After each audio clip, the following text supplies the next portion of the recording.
I don't think they got together. They were together for a bit. I don't know if they're still together They're not, in love or married, but there was a time when we were all like, it's working! Oh my God, it's working!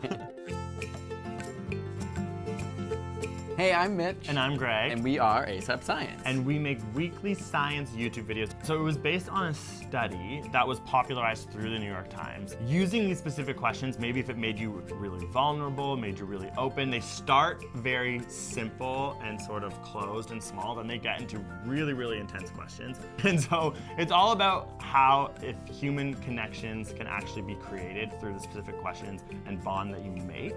And so we tried it on people. We got two strangers in and we made them ask each other these questions and stare into each other's eyes.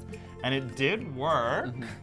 I mean, I don't think they got together. They were together for a bit. I don't know if they're still together They're not, in love or married, but there was a time when we were all like, it's working! Oh my God, it's working! They went on 2 dates and they just didn't come to fruition after that. It was also a long-distance relationship. But I think the most interesting thing that did happen is that they did feel like they had a connection. Those 36 questions would not make people fall in love necessarily, but I think it was all about being vulnerable was like the main connection. The one thing that this study doesn't really take into account is what people are physically attracted to or what they're emotionally attracted to. But I do think in terms of like a level of connection or friendship or feeling something, it will work on mostly anyone. I think it would just bring you closer together to understand what that other person has experienced, what are dark moments in their past, or what gets them sad and happy.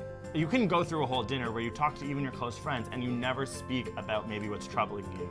We're all told as humans, especially in the Western world, to kind of put away all of our negative thoughts and talk about work and all these things that are maybe more shallow. And so what these questions do is they force you to talk about your past. Topics of conversation that make you feel vulnerable and uncomfortable, which is hard and challenging and doesn't happen often when you speak to other people. But when it does, it's how you feel close to people. Those are the only moments where I really feel like I connect with people.